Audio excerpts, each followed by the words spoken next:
This is Relationship Connect, building a healthy relationship. God, the Creator, He began with male and female. He began with one male and one female, and they were both unmarried. And that's what you begin with. You begin with a male, and you begin with a female. You know, when I wrote the books on male and female, you know, they became best-selling books. Thank God, people are reading them, and I'm happy to hear that. You know, all over the bookstores I've been, people got it in the bookstores, and I'm happy to see that. But the reason why I focus on them separately is because, you see, the average male don't know this to be a male, and then the average woman don't know what a male is supposed to be. And then vice versa. A female don't know what a female is supposed to be. So she picks up from what her mama taught her, and her mama didn't know. So we keep generationally passing on ignorance. So we keep getting the same results in every generation. And then a male doesn't know what a female is supposed to be. And so he got his own cousin from his mama. He got trouble now. She says, look, you began with the wrong male and the wrong female. And you're trying to get God's results, which is a good marriage. Now, marriage is God's product, not divorce. And so he says, look, you are trying to get success with another man's product without following his ingredient specifications. He began first with a male and a female. He focused on male and female first. He didn't focus on marriage. Let me make an announcement here. And this shocked me when I figured it out. I was 16 years old, I figured this out. 16 years, I'm very young. I discovered that God did not begin the human race with a couple. Go back and read your Bible. We've been taught that the human family is built on marriage. That is not true. That's why Christ says, look, from the beginning, he didn't say God married them. It says male, then female, then whom God joined. See, it's a process. You focus on the unmarried state first. Let me tell you something. We keep thinking that when we marry someone, they will improve. Big mistake. You get what you married.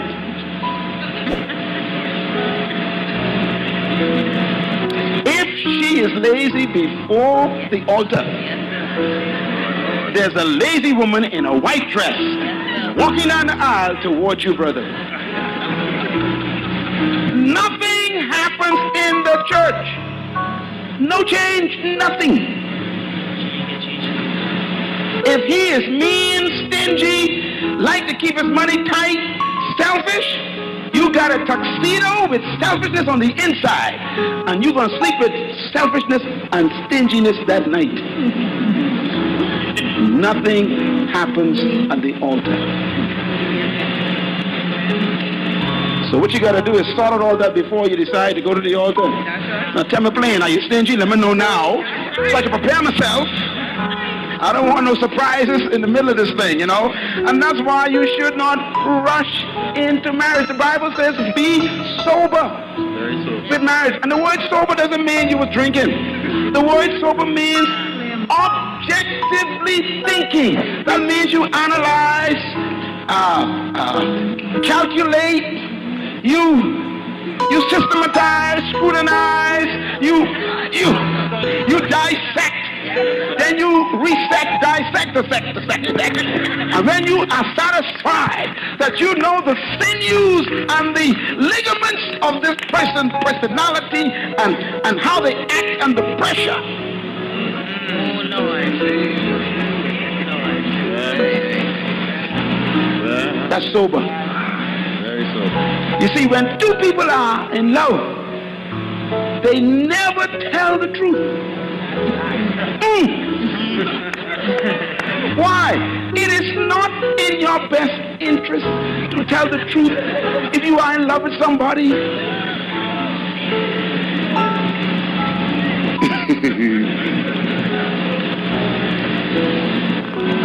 check them under pressure.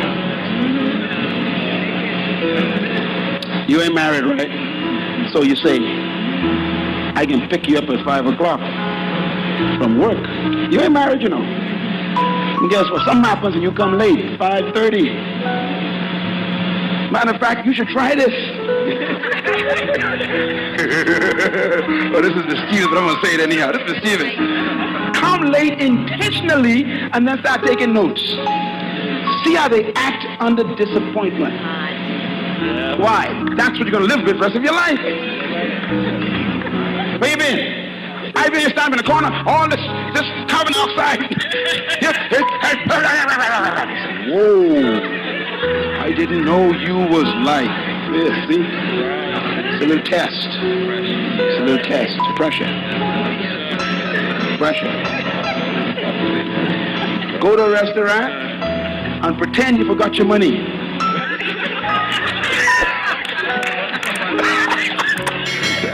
Oh my goodness. You have any change? And just watch. Pressure.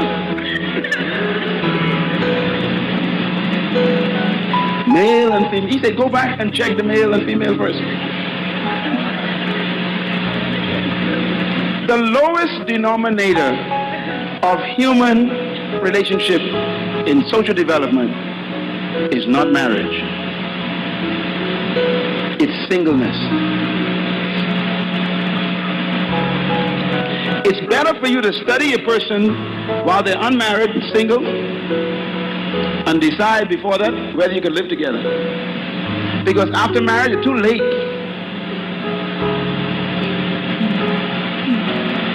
Too much trauma and drama.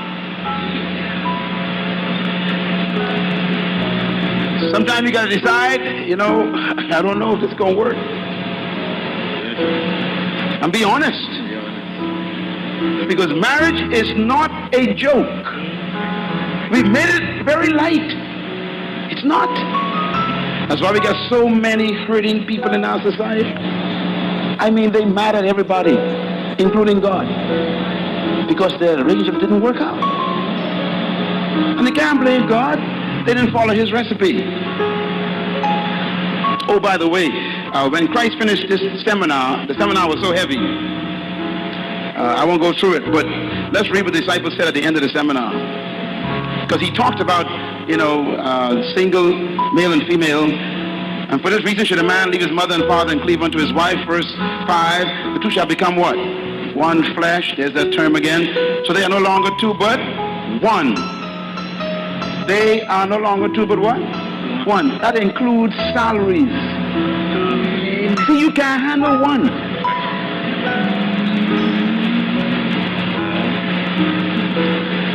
Okay, before you get married, you got $50,000 in the bank.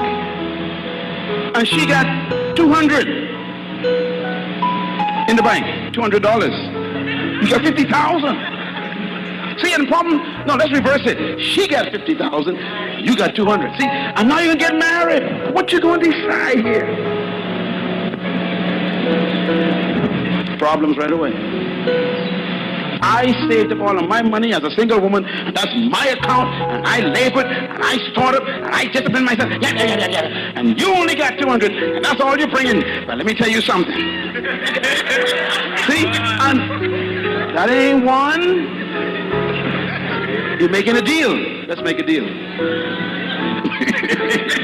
I keep my 50, you keep your 200.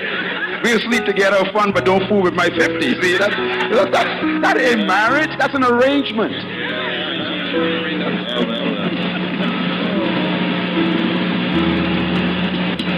And you thought you were ready for marriage. And you see, and some of y'all ain't got nothing. Like broke. I had a young couple come to me a couple of years ago, thought they won't get married. The parents called me, they won't get married. I said, now listen to them. I asked them 5 questions. I said, what you talking about? Go back to school. They got nothing. Nothing plus nothing leaves nothing. So you gotta have something if you want to be with me.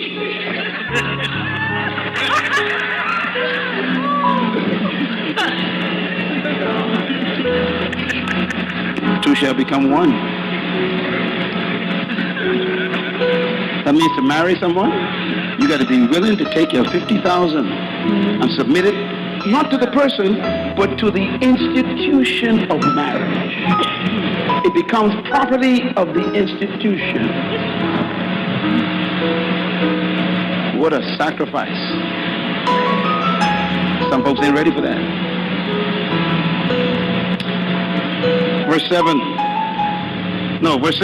So they are no longer two but one. Therefore, what God joined together, let no man put what? Asunder. That means lawyer. Don't let no lawyer put asunder. If God joined you together, and he's referring to what? The male and female in the beginning. So you got to go back and make yourself a beginning male. And go back and make yourself a beginning female. Study Eve and study Adam before the fall. And try and get back into that state. And you can. That's why my books are so intense on this. Because if you don't get the male and female back to the beginning, you cannot expect the results the manufacturer promised.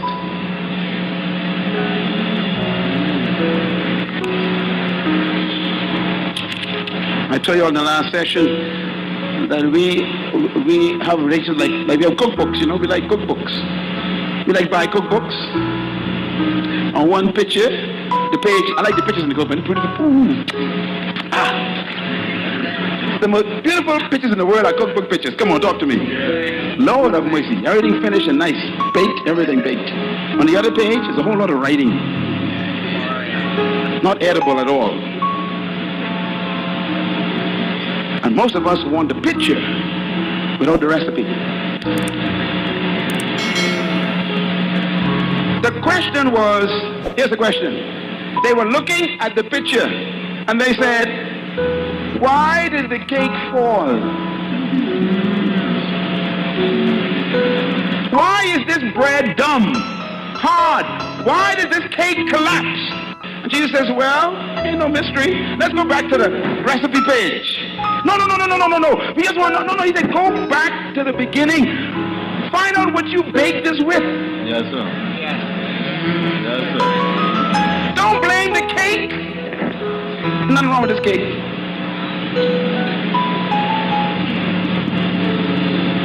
So you got to study the yeast, the egg you're using. Because you see, I figured out a long time ago, eggs are more important than omelets. Am I right? Marriage is an omelet. It is only as good as the eggs. No matter how much of a wonderful marriage you want. You dreaming about it? And no one dreams of a more perfect marriage than a single woman. I tell you, women, oh, Jesus. A single woman got a fairy tale mind. Perfect man, perfect house, perfect children, perfect knock-off time, perfect walk in the park together every evening, perfect prayer time in the morning on time, perfect praying for the meal with the children around the table, perfect family altar every day, perfect lie. But she has it in her mind.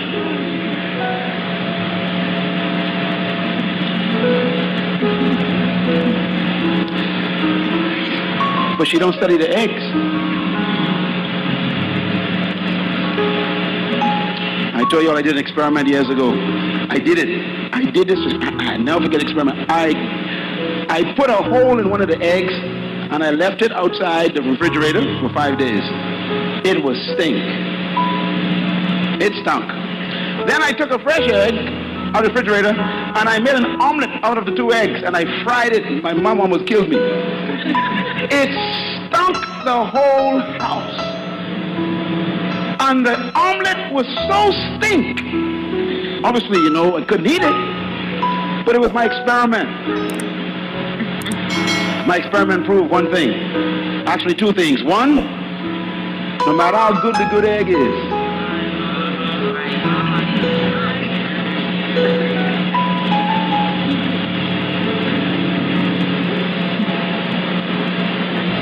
the bad egg will always win.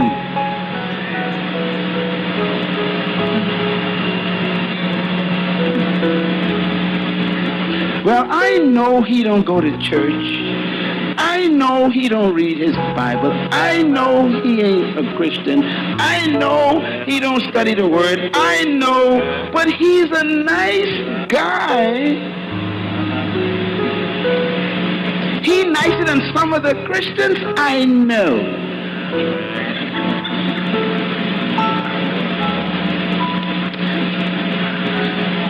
Well, I know she don't go to any church, but she cool. She fine, man. She good looking. Ooh, she cute. 36, 25, 37. Got a PhD and nothing. Sharp lady. She cute. All right.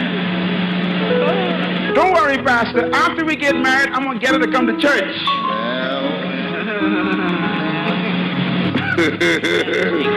Well, you want to see how sweet your egg is now. Oh, Pastor Myles, I know he can come to church after we get married. He done tell me he coming. I'll never forget what I heard some years ago, and that is this. If he didn't change to get you, he won't change to keep you. Case closed.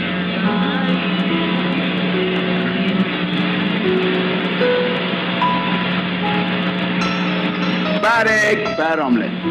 Simple. The second thing I learned from this one is that once you make an omelet, you can never get eggs again.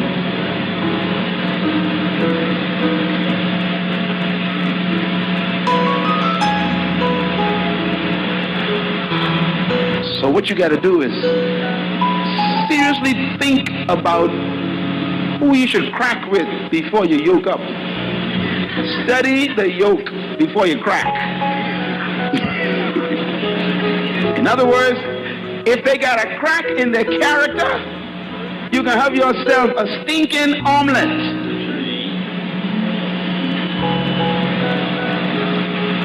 Work on them. And by the way, I discovered something, you got to study people's background. We don't do this, but you got to do that. Study the stock they came from. And that might sound a little bit objective, but it is. It should be. Now, doesn't mean you can't marry the person. Because, see, based on their background will determine how much work you got to do and how much you got to put up with. I'm saying something deep here. Please get this deep. This is important. Study where they coming from. Very important. Very important. Are they coming from a family where there's a lot of hell, harassment, violence, brokenness, loud, boisterous hatred, history of wife abuse and alcohol? Think about the history. It doesn't mean you can't marry them, but you got to understand that you got more work to do if you marry that person. If they grew up without a functioning family, you got work to do. See, if you married a guy who had no father, you realize you got to be his mother? Because he had become so close to his mother, he ain't looking for no wife. You think he does? He wants another mother. And you don't want to be no mother. You want to be wife. Fight start already. But my mother always, see, tell you, my mother, and he doesn't, and I get you right where it hurts, right? You go, now listen to me. Don't you compare, see, and then trouble. I want you to understand that he's coming out of a culture. So you got to understand, okay, if that's true, then you got to agree, okay, I'll live with that. And then I'm going to work on it. So I got to maybe try get, a couple of men friends to be his friends so they can help to daddy him, deal with that issue. Because he never had that image of a father. And you can't be it as a wife. And so you got stress in the relationship. You didn't study where the egg came from. Very serious. I remember Abraham, he's a smart fella. Abraham's son grew up. Abraham's, okay, time for my son to have a wife. Now he lived in a village, right? All these girls around.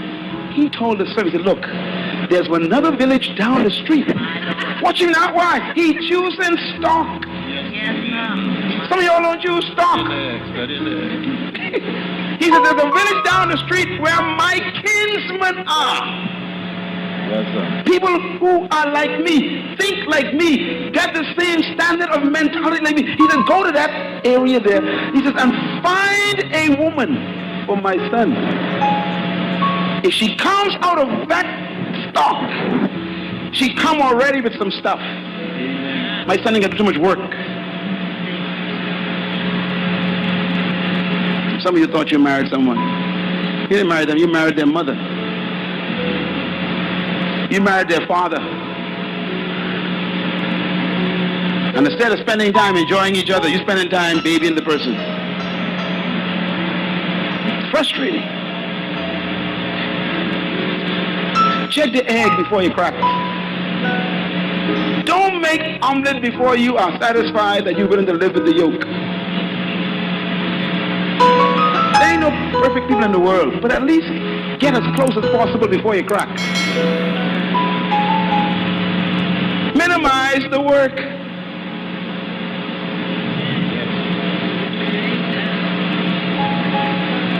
Because you're growing too old to be preoccupied trying to bring somebody up. They're supposed to be up already.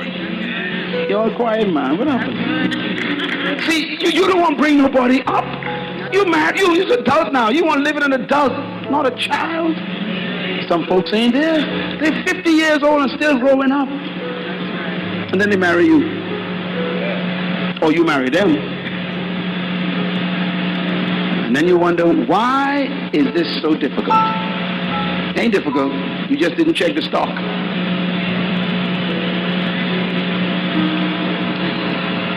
Your marriage.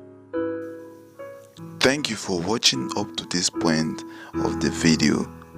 You are not just a number in this community, you are a valued subscriber. In this particular video we just watched, Dr. Myles Munroe shared powerful secret about marriage and relationship. I don't even know where I'm going to start from, honestly, because there are so many, and I hope you've penned down a lot of these principles. Trust me, you are growing every day you are on this channel, because on this channel all we talk about are relationship matters. The goal of this channel is to help you grow and become more knowledgeable about relationship, so that you won't fall and make the wrong choices. Because if you make the wrong choices in your relationship, and especially about your marriage, you are going to really suffer it. And that's not our prayer for you. Our prayer for you is that you make the right choice. So please go over this video again. You can watch it 2 or 3 times just to ensure you get as much principles as you can get out of this video. The video has really blessed me. Honestly speaking, I don't know where I'm going to start from. I've jotted down a lot of points, and I hope you've also done that as well. Please share this video with a friend. Don't forget to click the like button. It helps this video a lot, and it helps us to spread to more persons on YouTube. Turn on the notification bell so that you would be notified anytime we would upload a new video. There are other videos that are also a blessing just like this one, and they are displaying right now on the screen.